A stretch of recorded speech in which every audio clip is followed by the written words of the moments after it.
Ethan was, to put it mildly, out of his element.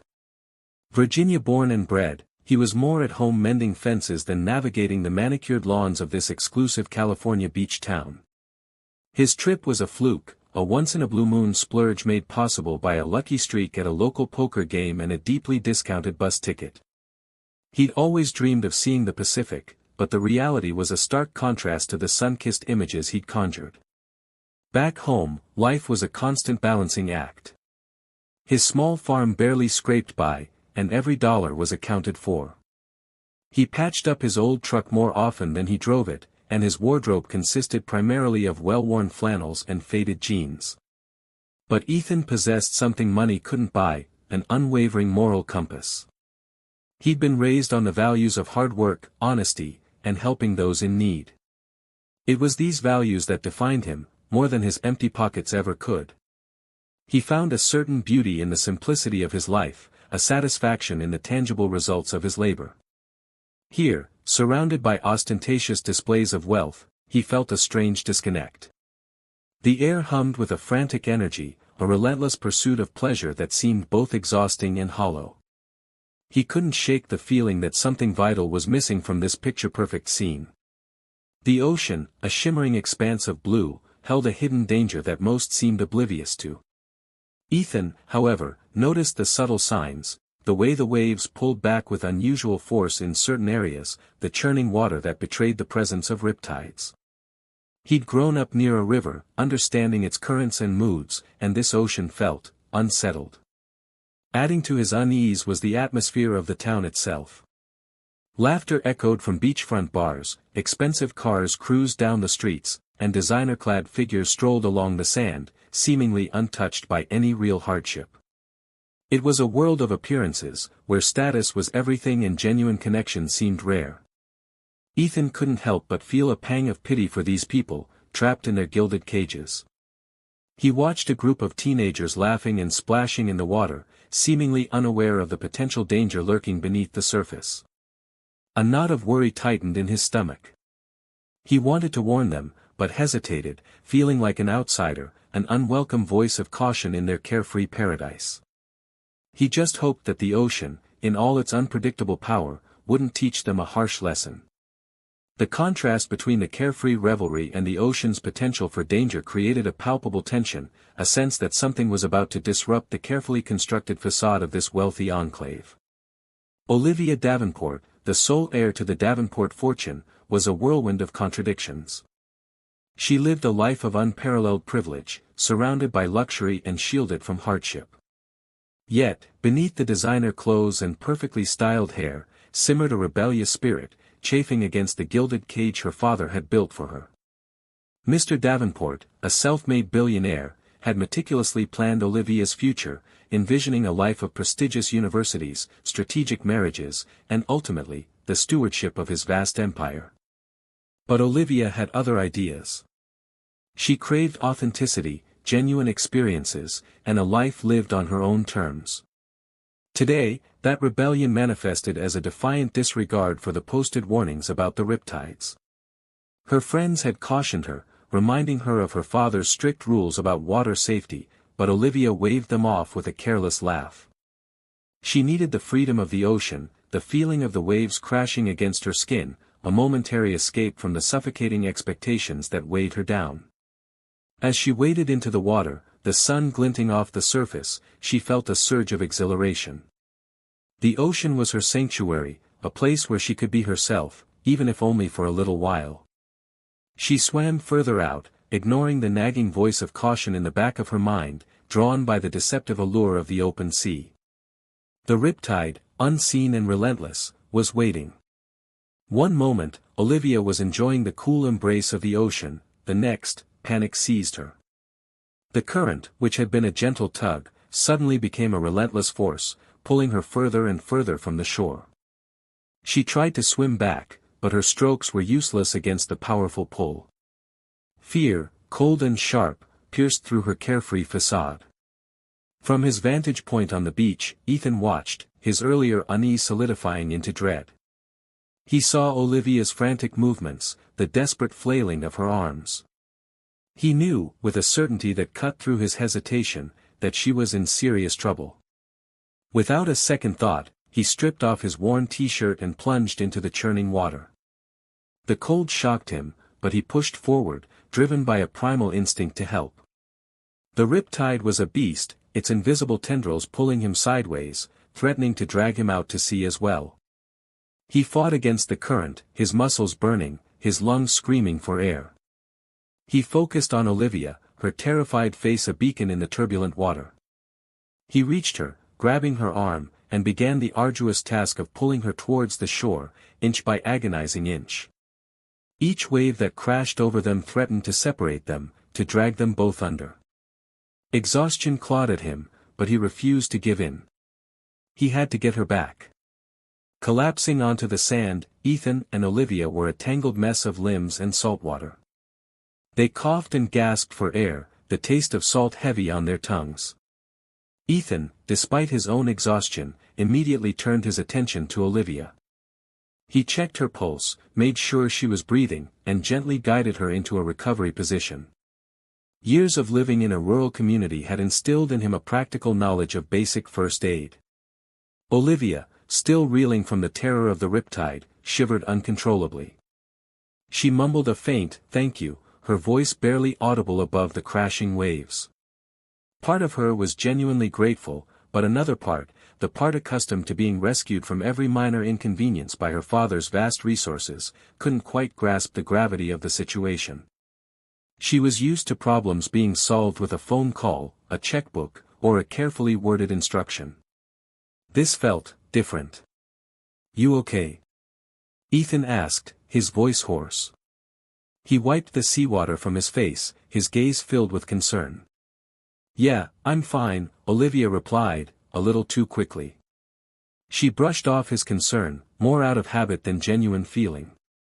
She was already mentally cataloging the damage to her expensive swimsuit and wondering how long it would take to get her hair back to its usual perfection. The near-death experience hadn't quite sunk in yet. The rescue, in her initial perception, felt like another incident to be managed, not a life-altering event. The initial shock began to wear off, replaced by a creeping sense of understanding. As Olivia sat wrapped in a scratchy beach towel provided by a nearby vendor, Ethan's own meager belongings soaked and forgotten, the reality of what had happened started to sink in. She replayed the events in her mind, the sudden, terrifying pull of the current, the feeling of utter helplessness, and then, Ethan, appearing seemingly out of nowhere.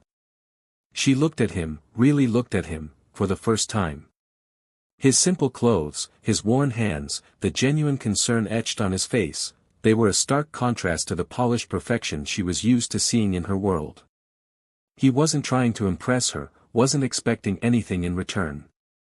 He had simply acted, selflessly and without hesitation. A wave of shame washed over her. She had been so focused on her ruined swimsuit and her perfectly coiffed hair that she had almost missed the magnitude of his sacrifice. He had risked his own life to save hers, a complete stranger. It was an act of pure altruism, something she rarely encountered in her privileged bubble. Her gratitude began to blossom, not as a polite formality, but as a deep and genuine emotion. She started to see beyond his unassuming appearance, recognizing the quiet strength and unwavering integrity that radiated from him. The superficiality that had defined her life until now suddenly seemed shallow and meaningless. The ocean had almost taken her life, but in a strange twist of fate, it had also opened her eyes. "So," Olivia began, breaking the comfortable silence that had settled between them, "I should probably tell you something." She hesitated, unsure how to phrase it. My father is, well, he's kind of a big deal around here." Ethan raised an eyebrow, a hint of amusement in his eyes. "Is he the one who owns all those fancy yachts I saw in the harbor?" Olivia chuckled, a genuine laugh that reached her eyes. "Something like that. He's Mr. Davenport. As in, Davenport Industries." She watched Ethan carefully, bracing herself for the inevitable shift in his demeanor. She was used to people treating her differently once they learned about her family's wealth.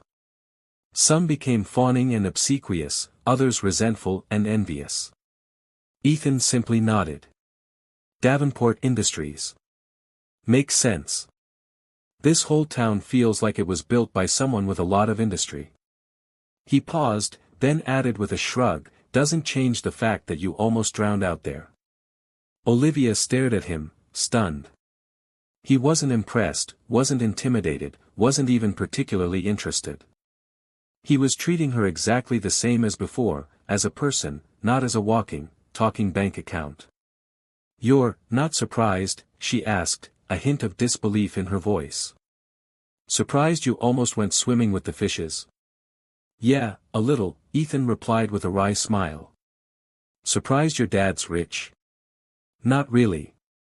This is California, after all." He stood up, brushing the sand off his jeans. "Come on, let's get you some dry clothes. I saw a little shop down the street."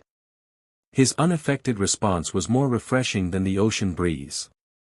News of Olivia's near drowning, and the identity of her rescuer, reached Mr. Davenport before Olivia even made it home. He was a man accustomed to control, to knowing every detail of his daughter's life. The fact that a stranger, a seemingly unremarkable one at that, had played such a significant role in her safety was unsettling. He immediately launched an investigation into Ethan. His team of private investigators, accustomed to uncovering secrets and manipulating situations, delved into Ethan's background, scrutinizing his finances, his relationships, and his every move. They reported back with a surprisingly clean slate. Ethan was exactly who he appeared to be, a hard-working, honest, but financially struggling farmer from Virginia. Mr. Davenport, however, remained suspicious. He couldn't fathom why someone like Ethan would risk his life for Olivia without some ulterior motive. He suspected a gold digger, a charlatan attempting to ingratiate himself into the Davenport family. He saw only opportunity where Olivia saw genuine kindness. He paced his opulent office, the panoramic view of the Pacific Ocean doing little to calm his nerves. He had protected Olivia from every conceivable threat since the day she was born, and he wasn't about to let some small-town nobody jeopardize her future. He decided he needed to meet this Ethan in person, to assess the threat and determine the best course of action. He would protect his daughter, no matter the cost. The meeting was held in Mr. Davenport's office, a sterile, modern space that reeked of power. Ethan, feeling distinctly out of place in his worn jeans and flannel shirt, stood his ground as Mr. Davenport launched into his carefully rehearsed speech. "Mr. Bell," Davenport began, his voice smooth but laced with an underlying steel, "I understand you were the one who pulled my daughter from the ocean yesterday. I'm grateful, of course. But I'm also a pragmatic man. I believe in rewarding services rendered." He gestured towards a briefcase on the table. "Inside, you'll find a sum that should more than compensate you for your efforts. Enough to set you up nicely back in Virginia." Ethan stared at the briefcase, his jaw tight. He understood perfectly what Davenport was implying. He wasn't being rewarded, he was being bought off. "I didn't do it for the money, Mr. Davenport," Ethan said, his voice calm but firm. "Your daughter was in trouble. I helped her. That's all there is to it." Davenport scoffed. "Everyone has a price, Mr. Bell. Don't insult my intelligence. Perhaps money isn't your motivation. Perhaps you're looking for something else. Exposure? A connection to the Davenport name?" He leaned forward, his eyes narrowed. "Whatever it is, I can assure you, it's not worth the trouble. Olivia's life is mapped out. There's no room for complications." Ethan met his gaze unflinchingly. "With all due respect, Mr. Davenport, I think your daughter is capable of making her own decisions. And for the record, I wouldn't take a dime from you, even if I needed it. What I did was about helping someone in need, pure and simple. Now, if you'll excuse me, I have a bus to catch." He turned and walked out, leaving the briefcase, and Mr. Davenport's assumptions, behind. Olivia, having surreptitiously followed Ethan to her father's office, witnessed the entire exchange. She stood outside the closed door, her heart pounding, as she heard her father's condescending words and Ethan's unwavering refusal. When Ethan emerged, his expression calm but resolute, Olivia rushed to his side. "Ethan, I'm so sorry," she said, her voice trembling with anger and embarrassment. "He had no right." Ethan simply shrugged. "It's okay, Olivia. I expected as much. But it wasn't okay. It was the last straw." Olivia had tolerated her father's controlling nature for years, but his blatant attempt to manipulate Ethan, to dismiss him as some kind of opportunistic nobody, was unforgivable. She stormed into her father's office, her eyes blazing. "How could you?" she demanded, her voice shaking with rage.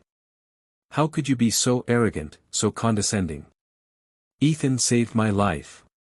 He risked everything for me, and you tried to bite him off." Mr. Davenport, taken aback by her outburst, tried to defend himself. "Olivia, I was just trying to protect you.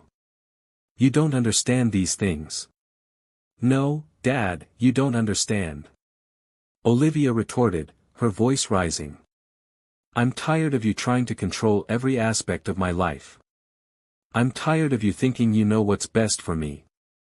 Ethan is a good person, a genuinely good person, something you clearly can't recognize. And I won't let you treat him like this."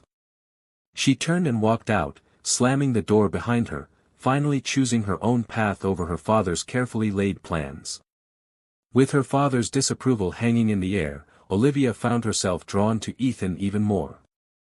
He was a breath of fresh air, a stark contrast to the carefully curated world she had always known. They began spending time together, exploring California beyond the glitz and glamour. Ethan, with his limited budget, knew the best hole-in-the-wall diners, the hidden hiking trails, and the local farmers' markets overflowing with fresh produce. Olivia, in turn, showed him a different side of California, introducing him to art galleries, independent bookstores, and community events that he would never have discovered on his own. They talked for hours, sharing their hopes, their fears, and their dreams. They discovered a surprising number of shared values, a love for nature, a commitment to helping others, and a deep desire to live a life of purpose. Despite their different backgrounds, a mutual attraction began to blossom. Ethan was drawn to Olivia's intelligence, her wit, and her genuine desire to break free from her gilded cage. Olivia, in turn, was captivated by Ethan's quiet strength, his unwavering integrity, and his genuine kindness.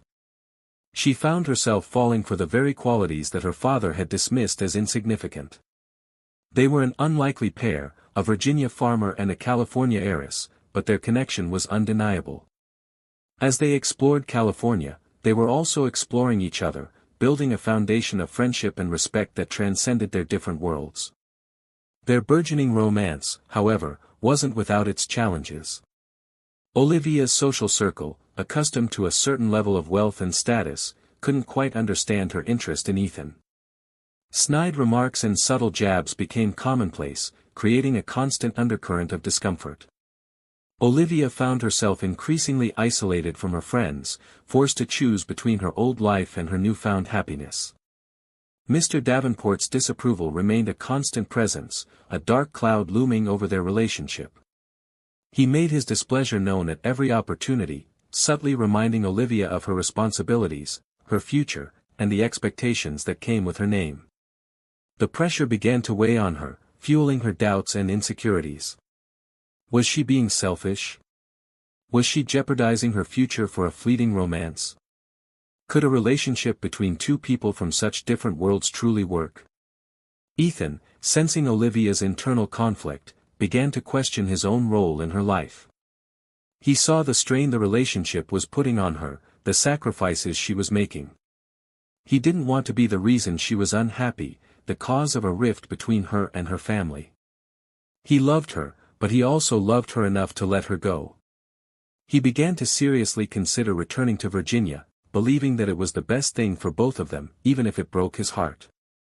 The decision weighed heavily on Ethan, each moment spent with Olivia a bittersweet reminder of what he was about to give up. He spent his last night in California walking along the beach, the same beach where they had first met, the waves whispering secrets he couldn't quite decipher. He knew that staying would only lead to more heartache for Olivia, more pressure from her father, more isolation from her friends. He had to do what was right, even if it meant sacrificing his own happiness. Early the next morning, before Olivia awoke, Ethan packed his meager belongings. He left a heartfelt note on her bedside table, pouring out his feelings, explaining his reasons, and wishing her all the happiness in the world.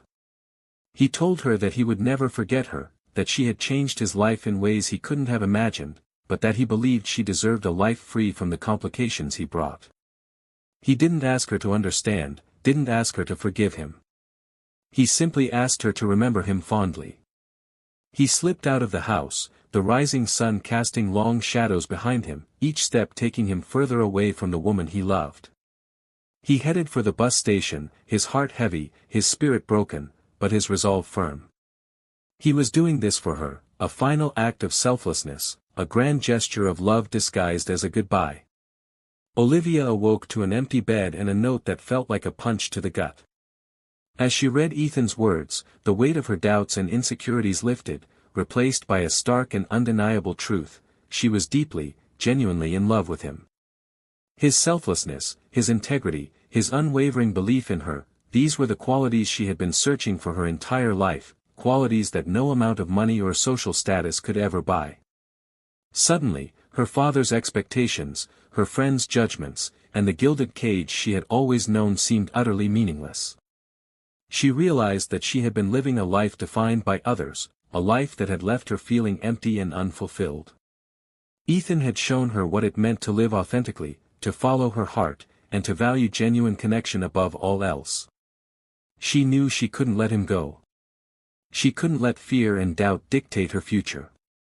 She had to fight for what she wanted, for the love that had unexpectedly blossomed in the most unlikely of circumstances. She stormed into her father's office, the same office where Ethan had been offered a bribe, and declared, "I'm done, Dad. I'm done living my life according to your plans. I'm in love with Ethan, and I'm going to find him. My happiness is more important than your expectations, more important than your business deals, more important than anything else you can offer me." This time, her declaration of independence was absolute, a final and irreversible break from the life she no longer wanted. Olivia wasted no time. She knew Ethan was headed for the bus station, his only means of transportation back to Virginia. She also knew that time was of the essence. Every minute that passed increased the distance between them, making her pursuit all the more difficult. She enlisted the help of her father's former security team, the very same people who had investigated Ethan. They were initially hesitant, still loyal to Mr. Davenport's wishes, but Olivia's unwavering determination, and the subtle threat of using her influence to dismantle their careers, convinced them to cooperate. Using their access to traffic cameras, bus schedules, and even the bus station's internal security footage, they tracked Ethan's progress. It was a frantic race against time, a high-stakes chase fueled by love and desperation.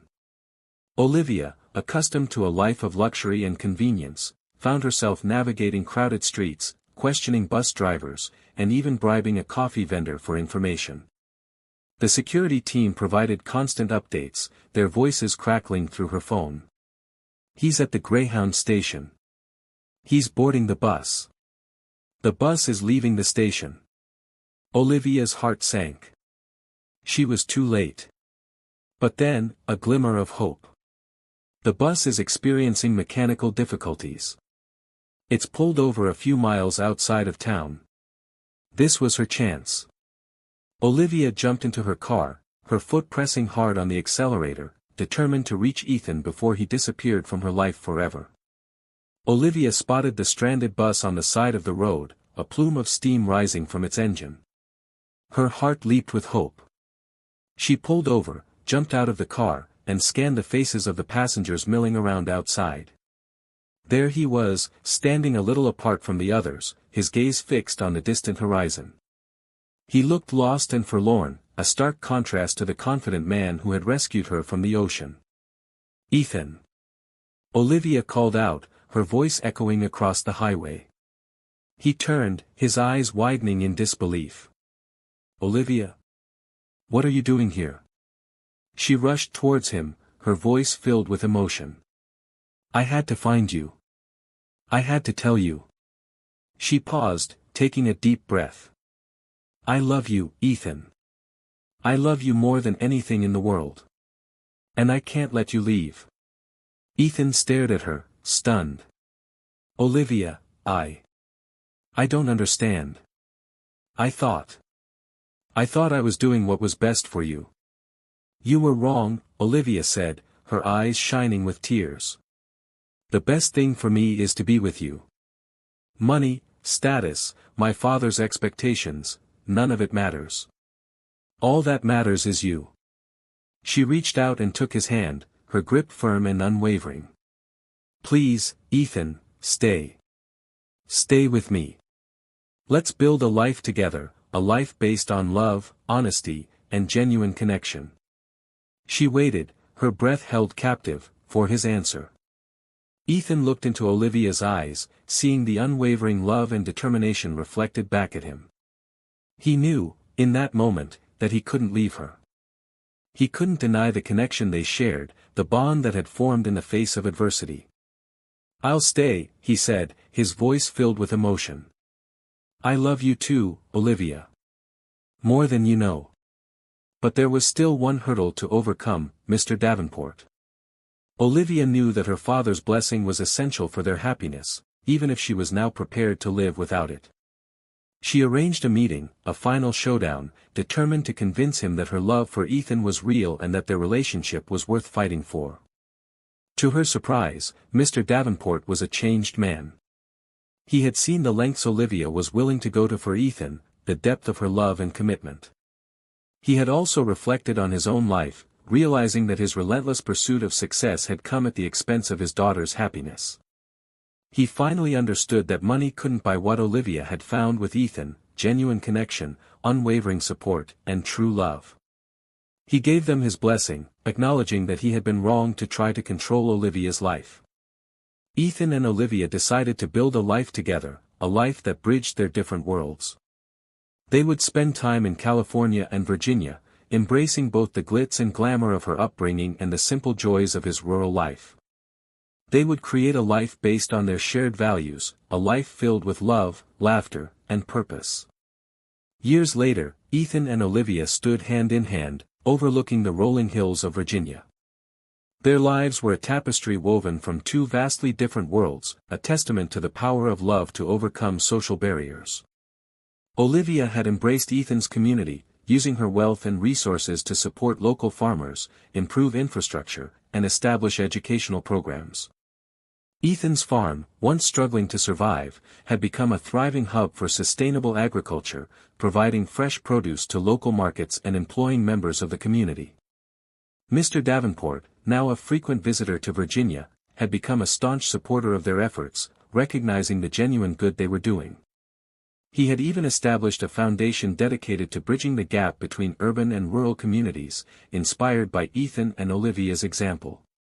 Their love story had become a local legend, a reminder that true connection transcends social status and financial wealth. They had proven that genuine kindness, unwavering integrity, and a shared commitment to helping others were the true measures of success. As the sun set over the Virginia hills, casting a golden glow on their faces, Ethan and Olivia knew that they had built something truly special, a life filled with love, laughter, and purpose. They had found happiness in each other, and in the process, they had made the world a little bit better, proving that love, indeed, could conquer all. The ocean had brought them together, and their love had created ripples that touched countless lives, a testament to the unexpected power of a poor Virginia guy and a millionaire daughter.